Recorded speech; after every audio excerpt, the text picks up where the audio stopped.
Brian Stevens here from Stick'emArchery.com. Rans Thomas, Senior Wildlife Biologist for Tecomate Wildlife Systems.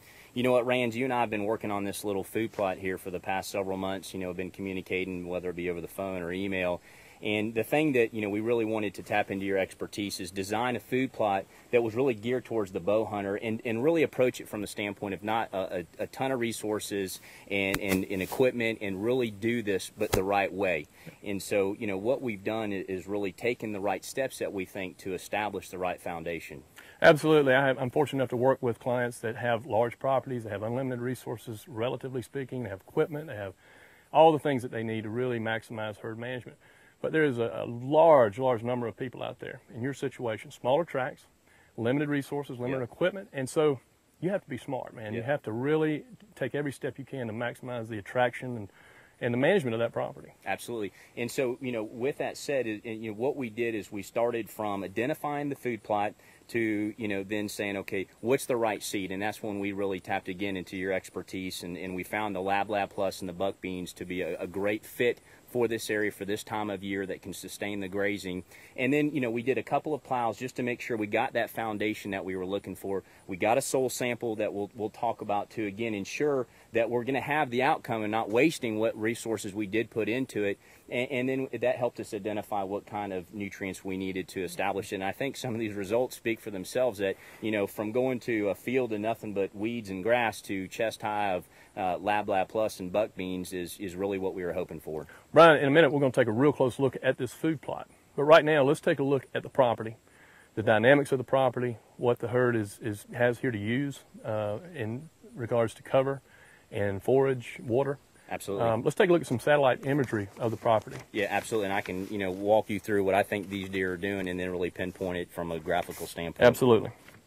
Brian, the technology today is pretty amazing. I've got an iPhone here which you can actually view satellite imagery with your global position marked by satellite. So we're here on the property. The blue dot is marking our position here in the food plot, and this is a pretty recent aerial imagery of the property. Explain to me the dynamics of the property you're dealing with. Obviously, we've said it's an urban setting. As you can see, the development and the neighborhoods around the tract.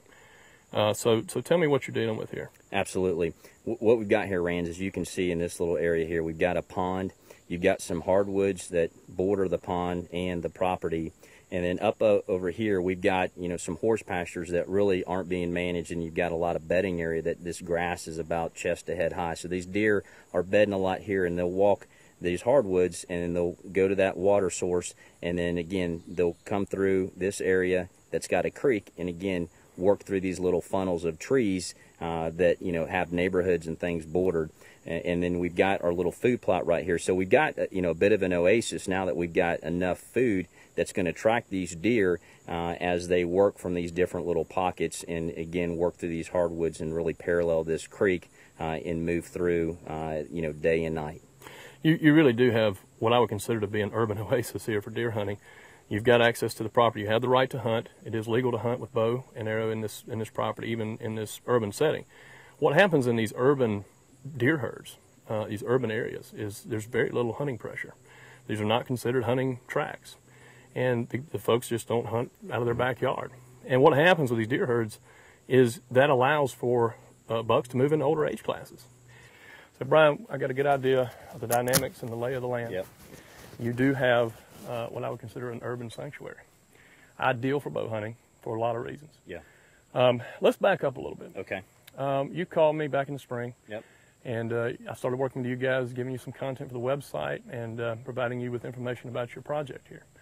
And at the time, you said what you're dealing with here is a small tract, surrounded by neighborhoods and with some development in the immediate area. So first thing I said, just like I say to everybody, don't worry about the magic bean yet. Yep. Go pull a soil sample. Let's find out what we're dealing with, and what is the status of the soil, what is the weed problems at the time, what is your weed composition in the area that you want to turn into a food plot. So let's back up a little bit. Okay. You went and pulled the soil sample. Correct. You sent me the results, and I was absolutely amazed.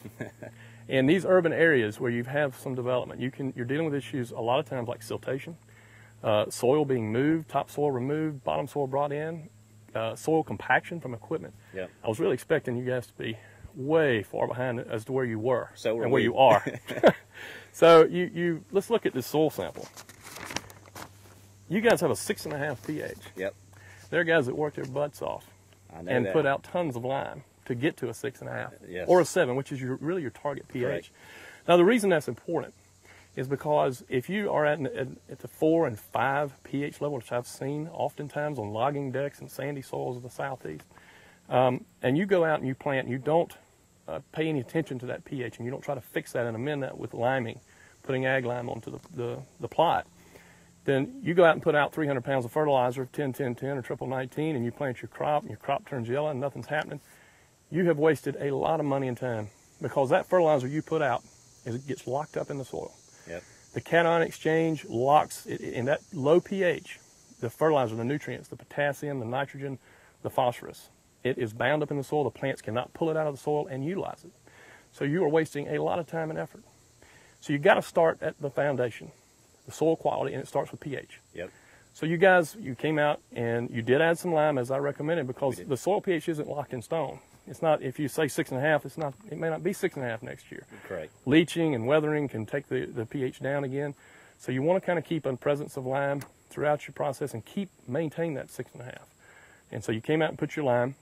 We talked about your major weed problem here. Yep. This basically was a fallow field. It was. And it had grown up in all of your early successional stage grasses and nasty coffee weed and just It was junk. a mess. It was a mess. So you guys started by first mowing it, Yep. getting it down to a level you could manage with herbicides. You let some regrowth come back and you came out and you sprayed with glyphosate and you really smoked those weeds. Then you came in and you started some mechanical tillage of the soil. Tell me what you did from there and get us to where we are today. Absolutely. You know, we did that first plow and we weren't really happy with that first go round, and we still had some weeds and just not the foundation that we wanted. And so then we did a second plow, and Rans, that's really when we established that foundation. The soil was really turned up well, and you know, we felt really good about it at that point, and that's when we decided let's go ahead and plant now and not rush it and have too many weeds that would overtake, you know, the food plot. Mm-hmm. So once we got that second plow in and we had identified that we had a good pH from our soil sample, we went ahead and we did put some lime down just, you know, to make sure we cover our bases. We put the Lab Plus in there and the buck beans, and you know, we got it in appropriately, and then we fertilized it, and then, you know, thankfully we got a little bit of rain, and then, you know, it just started to really progress from there. We went from just a plain field to, you know, a week later we had, you know, 3 to 4 inches of sprouts, and then, you know, we'll sit here, we're looking at, you know, chest high, you know, Lab Plus and buck beans, and just really pleased with the outcome. But, you know, I think the key thing, and we talked about it as we progressed in the food plot, is the soil sample, and that really resonated with me as an important factor. And listen, we've all, and myself included, have tried to, you know, have shortcuts in the past and, you know, and skip that step and wondered why we didn't have the outcome in the food plot, and really, you know, trying to save a little time or even money, we actually cost ourselves more money. So I'm really pleased and very, you know, appreciative of all the advice, and really it's turned out to what we have right now. No, absolutely. You know, I'm fortunate enough to work with some clients that have just large tracts, ample resources, equipment, everything you need to really maximize a herd. But I really can sink my teeth into these small tract projects, because you have to do everything you can to maximize the potential there and maximize the results and the production of what it is you're trying to have and enjoy, which is good hunting, a healthy herd, and of course large bucks. Absolutely. So stick with us here. Rans is going to really talk about some of the specific benefits of the Lab Plus and the buck beans from not only an attractant but also from a nutritional standpoint. And then he's going to give us some advice for all of us to really talk about what's the next evolution of a food plot like this for really a fall and winter type of food plot. So let's walk through here and see what we see.